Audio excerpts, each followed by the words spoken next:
Victory belongs to you. Okay, yeah.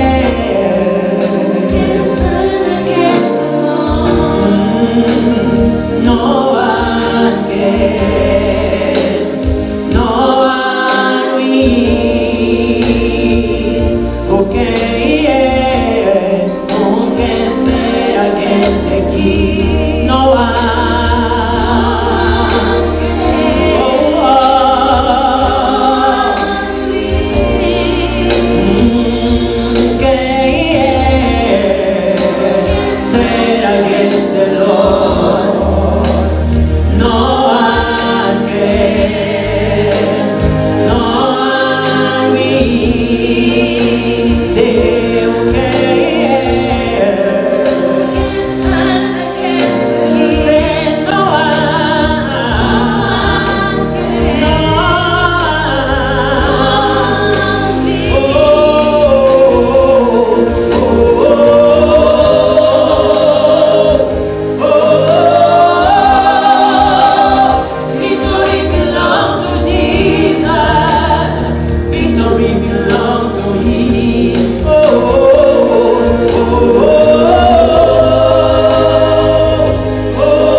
belongs to the Lord.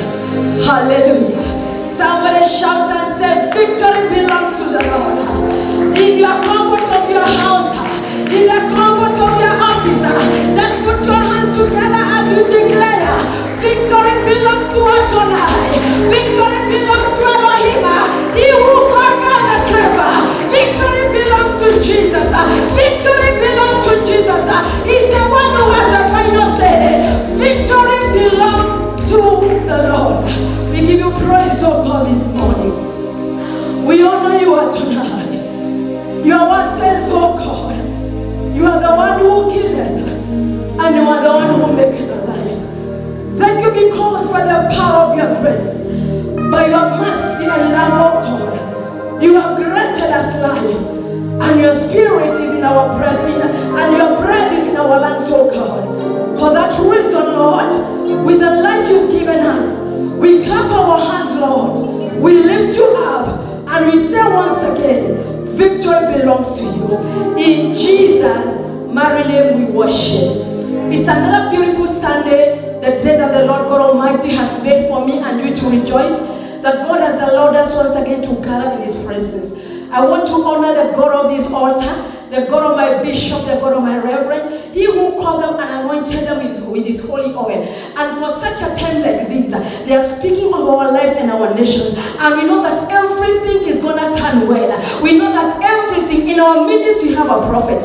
In our midst we know we have the word of the Lord. And therefore we know that all shall be well in Jesus' name. And for that reason, I want you in the comfort of your house. Let's put your hands together as we honor the grace and the anointing of God upon our reverend.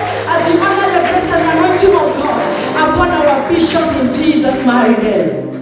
And to you who woke up early in the morning, watching us from the four corners of the earth, we want to appreciate you for joining us through online CTN and the Facebook handle. We want to appreciate you this morning.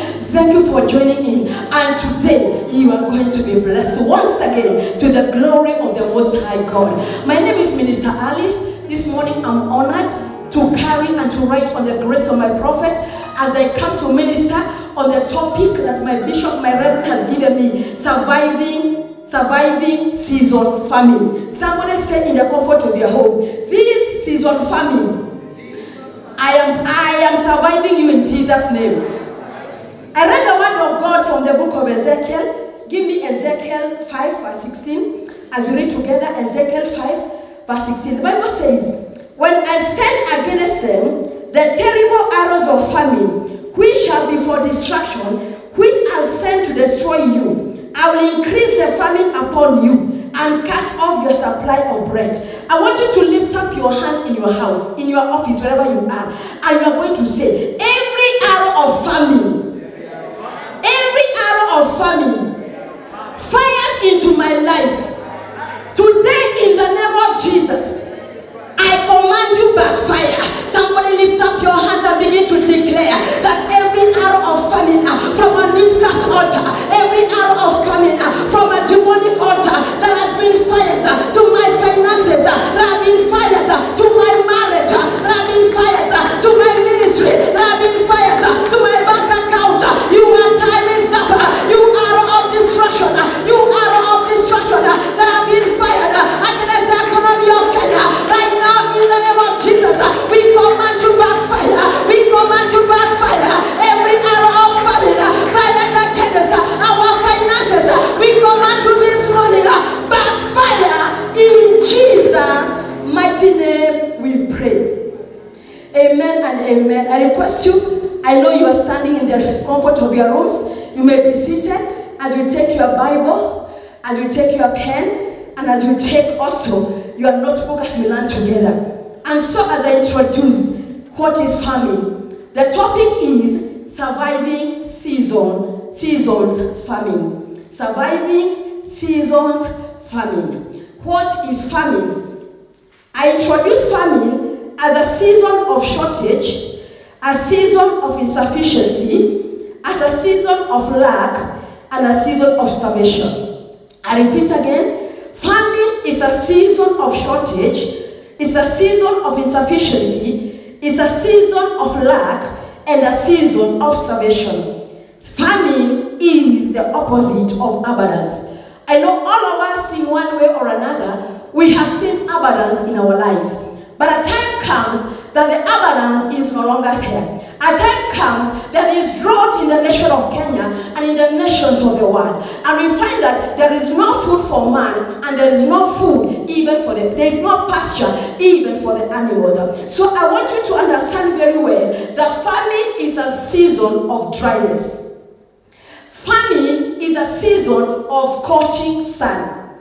And no wonder the Bible says that I will be your shield from the scorching sun. Because God understands, because He is the one who holds times and seasons, a famine time will come. But He's promising them that are called by His name, that I'll be a shield for you from the scorching sun. So I want us to understand very well that we have several types of famine. And number one kind of famine, it is a spiritual famine. Somebody say spiritual famine.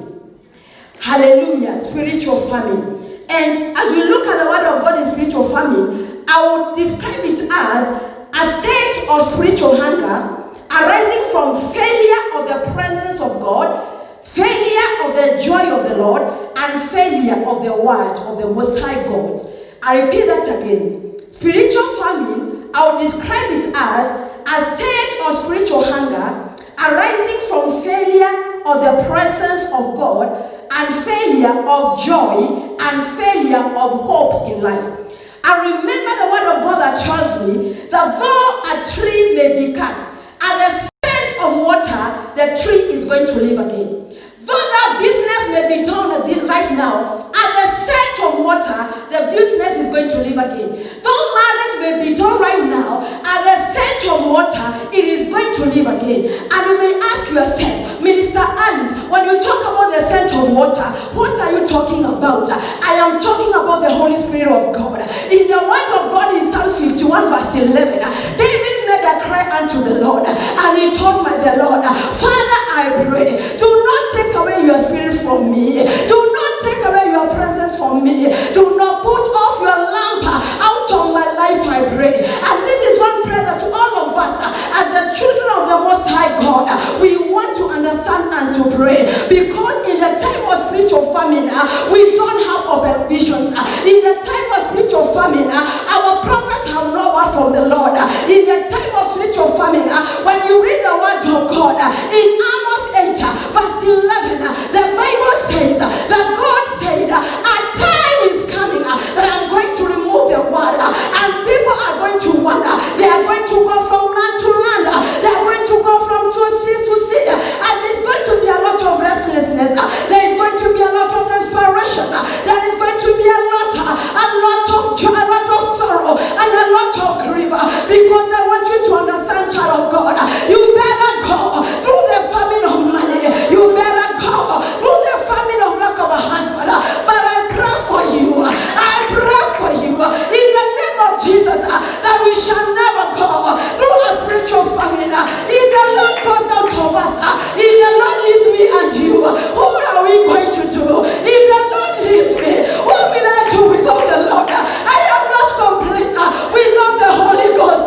You need to lift up your voice. You need to tell the Lord, Holy Ghost, return once again. We need you in our churches. We need you in our homes.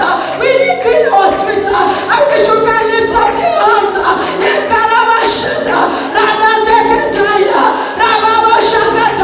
People of God, better go through the famine of lack of money. Better go through the famine of lack of a husband. But I pray for you. Holy Ghost, Holy Ghost, we need you again in our churches, in our nation, in our families. Holy Ghost, you are the promise of the church. You are the promise of the Father. Return, Holy Ghost. Return, Holy Ghost. Return, Holy Ghost. Where the Spirit of God is not, there is a lot of confusion. Where the presence of God is not, there is a lot of war. Rekerere sekamashanda. Ezekiel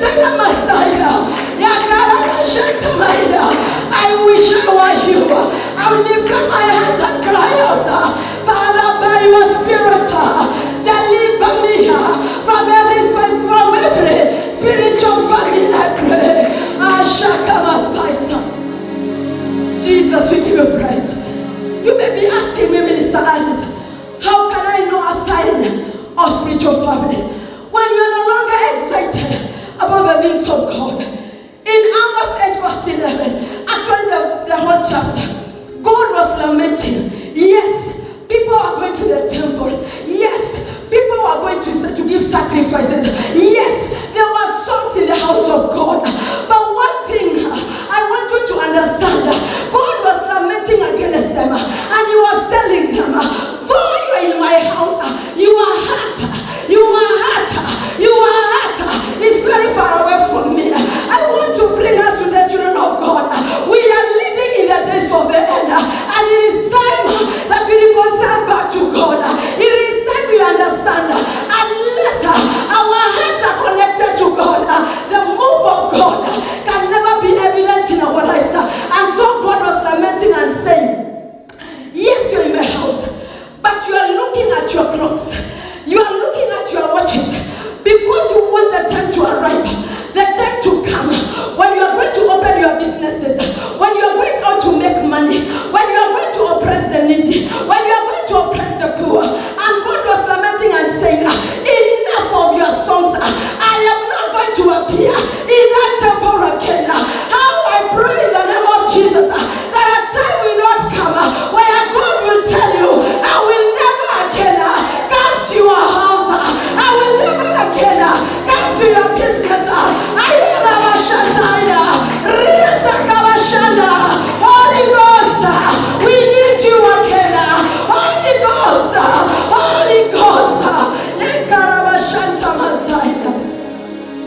The Bible says that when God sent for the Spirit, a new thing is created in the face of the earth. When God sent forth His Spirit, not when He sends money, not when He sends a husband, not when He sends a job, but when He sends forth His Spirit. I want you to understand, spiritual family is an evidence of the lack of the Holy Spirit and the presence of God in your life. The Bible says that a time came in the days of Samuel and Prophet Eli, and the word of God was very rare. And I want us to understand, people of God, we are living in such days when the word of God is becoming very, very rare. So we need to embrace ourselves, and we need to seek for the Lord that this time that is found. You need in your personal altar, as your family, seek the Lord while He is found. Because a time is coming, we shall seek Him and He shall be found. I pray that today in this service, you are going to find the Lord. You are going to find the Lord.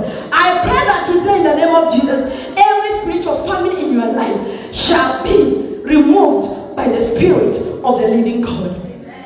Hallelujah. Causes of spiritual family. Number 1, sin. The Bible says in Isaiah 59:2 that the hand of the Lord is not short to save, but our sins have separated us from God. The hand, I want you to tell yourself, the hand of the Lord is not short to save me, but my sins have separated me from my God. If we say we have not sinned, we make God to become a liar. For we have all sinned, individually, corporately, as a nation. We have all sinned and fallen short of the glory of God. But blessed be the Lord God Almighty, because He has promised us in His word, when we confess our sins, He is faithful and just to forgive us of all our unrighteousness. So just lift up your hands wherever you are and begin to tell the Lord, Father, I repent of every sin in my life. The Bible says when you confess your sins, you shall find mercy. But when you conceal your sin, you shall not prosper. Could it be the reason you are not prospering financially? Could it be the reason you are not prospering, even spiritually? Just lift up your hands and begin to tell the Lord, Father, I repent my personal sin. I repent every sin of omission and commission. I repent the sins of my family today. Every sin that is testifying against me in the spiritual realm, I plead the blood of Jesus. I plead the blood of Jesus. Blood of Jesus Christ. Erase the record lot of my sins in Jesus' mighty name. Number 2 reason, unbelief. I will allow this to read at home. Hallelujah. From Acts 13:46. Unbelief is a sin. Acts 13:46. The next reason, the cause of spiritual famine, is worldliness. Isaiah 55 verse 2. Isaiah 55 verse 2. God is lamenting and asking, why are you spending money on what is not profitable? Why are you spending money and spending time in what has no eternity? I want to bring us people and to understand, though we are in this world, we are not of this world. We need to understand very well, even in our endeavors every day in life, that we are sojourners. And God expects us to understand and to know that as we do our businesses, as we raise our families, our focus, our interest, our goal must be God.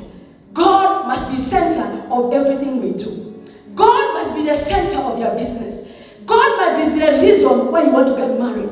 God must be the reason why you want to yourself even to be a part of that company. Let God be the center of every decision we make in life. Somebody say a powerful amen.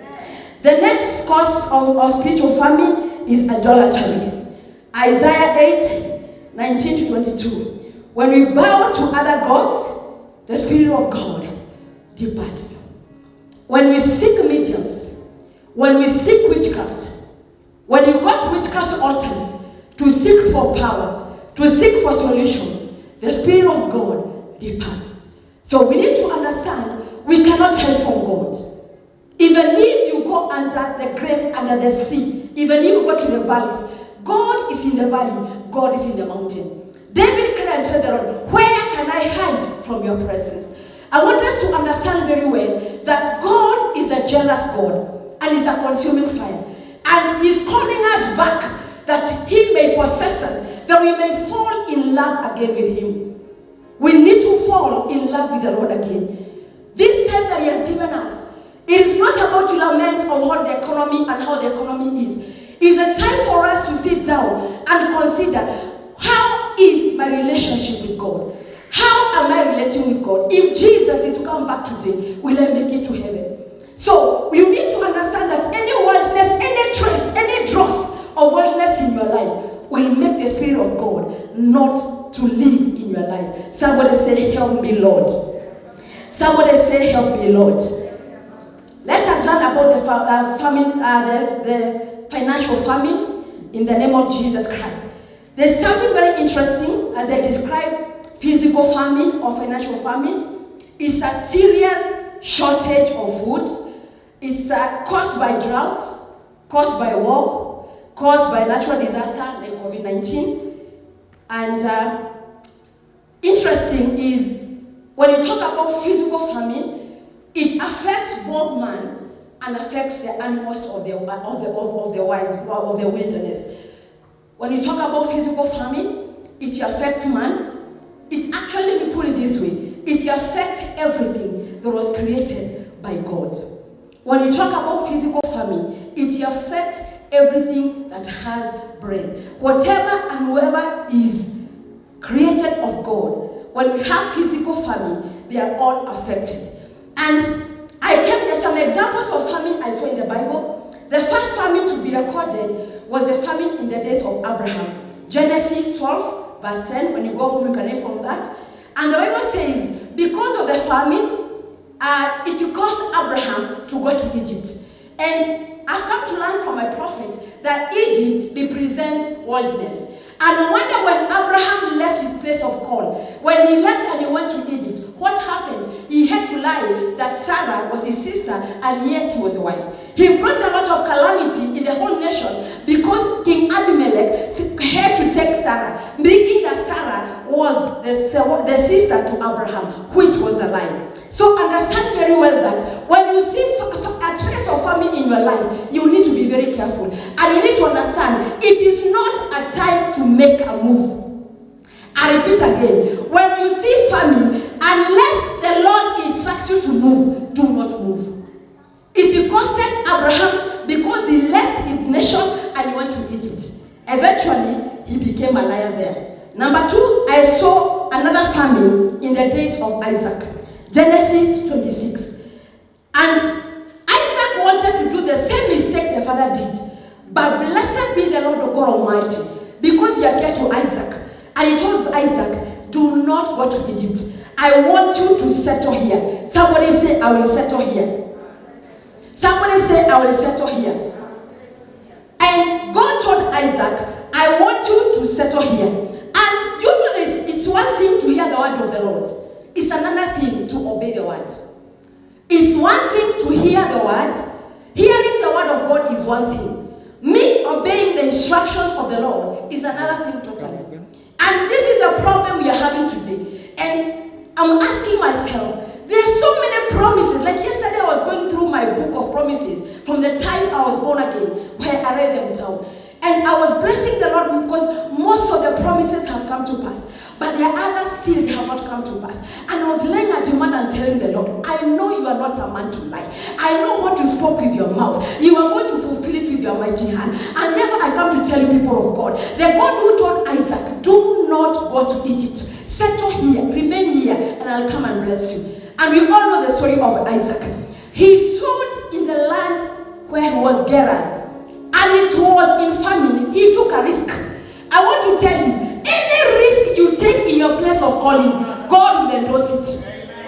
Any risk you take in your place of obedience, God in heaven will endorse it and put a signature in the name of Jesus. I want to tell you, child of God, you carry a name of God. I carry the name of God in me. As long as I stand and I'm where God has called me to be, He can never allow His name to be put to shame. Can I repeat that again? As long as I'm in my place of calling, as long as I'm in my purpose, regardless of the family, God will make sure that the promise He has given me, when I take a risk, He's going to endorse my risk.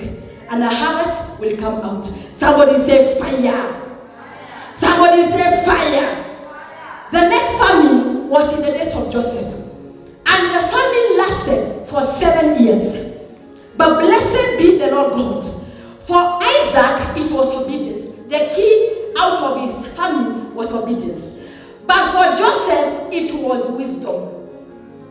For Joseph, it was wisdom. How did Joseph survive? How did the family survive? How did the people in Egypt survive? Because the wisdom of God was upon Joseph.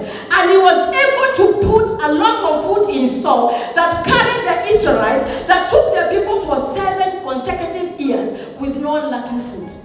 The Bible says that wisdom is better than the weapons of war. Wisdom is better than the weapons of war. And one thing that I pray that after this morning, that you are going to tell the Lord, in wherever I am, and in the famine I'm facing, Lord, I pray, give me wisdom. Give me wisdom. Give me wisdom. Somebody say obedience and wisdom. Somebody say a powerful amen. So, the rest is in the days of Naomi. There was that famine in the days of Naomi. He left Bethlehem, and you know what happened? He lost the husband, and he lost the 2 sons. What a tragedy. I want to bring unto us again. Please, as a child of the Most High God, despite of the famine, where God has planted you, I want you to understand, as long as you are the planting of the Lord, the sun shall not scorch you in the day, nor the moon wane on you in the night. God will ensure in the name of Jesus that He's going to provide. He says in His word, in the book of John 5:20, that even in famine, I am going to redeem you. But how comes God is not redeeming you? Could be you have left your place of calling. You have left your place of purpose. So understand very well, as long as you're in your place of purpose, God is going to redeem you. Somebody said a powerful amen. As we finish, I want us to look at the word of God in the book of, let me put something, reasons for famine. Reasons for famine. Number 1, God's anger against sin. God's anger against sin. When we sin against God, He shuts the heaven. And when He shuts the heavens become brass. And when the heaven become brass, no more rain for us. And we know definitely, if the land does not receive rain, there is nothing, there will be no harvest in our stores. There will be no harvest in our companies. So I want you to understand, number one reason of famine, it is sin. Number two reason of famine is siege. Enemy siege. Somebody say, every siege of the enemy, break in the name of Jesus. We are going to come back to that shortly. That reason of famine is purpose of God. Sometimes God will release famine in our land, in our lives, that we may return to Him. Sometimes the word of God in Acts 11:28, it says very well that a man of God, the Spirit of God came upon a man of God, and he prophesied that there is going to be a famine. So I came to understand one thing when I was looking at the word of God. Do you know there is no famine that will come without God warning you? There is no famine that will come without God warning you. There is no spiritual famine, no financial famine, no marital famine that will come without God warning you.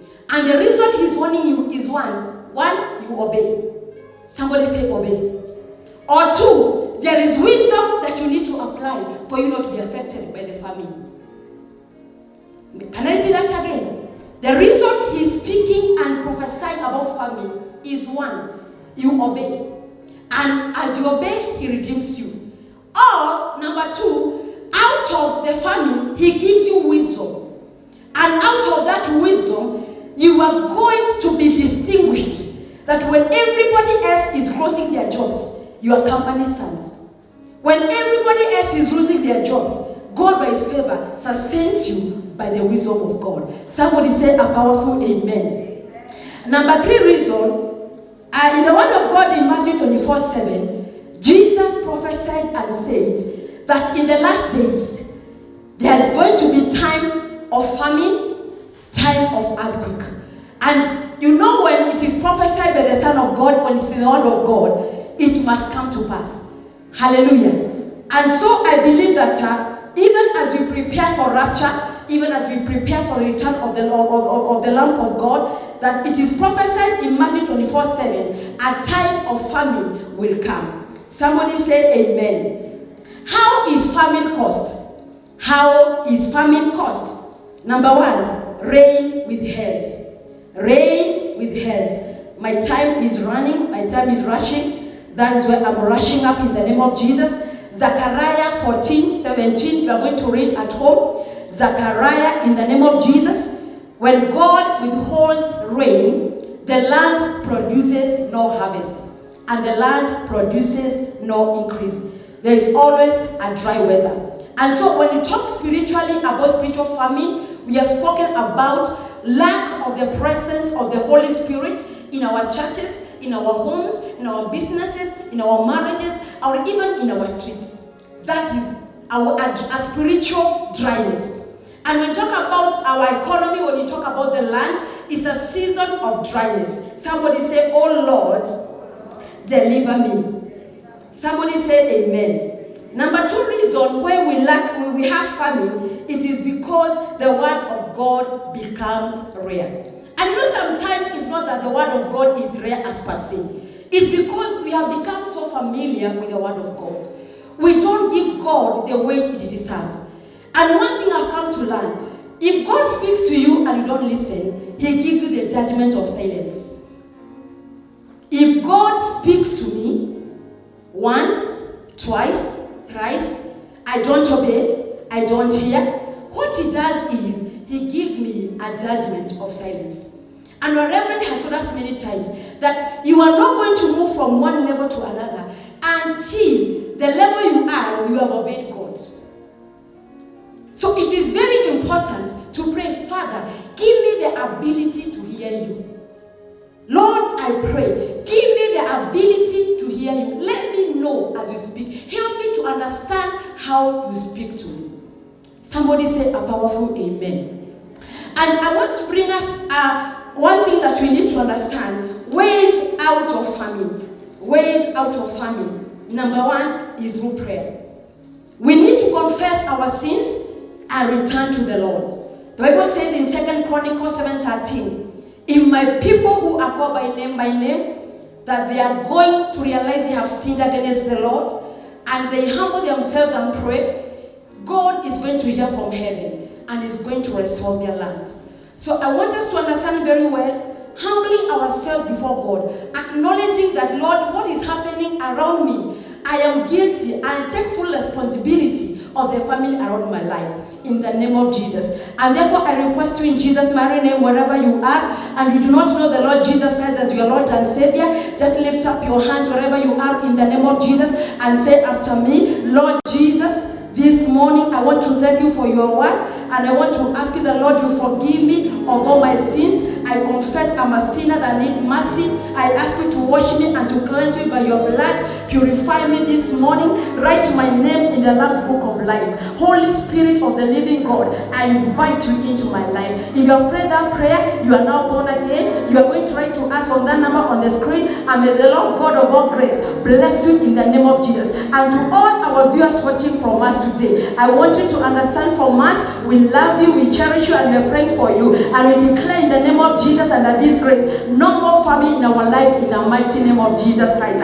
And somebody say amen.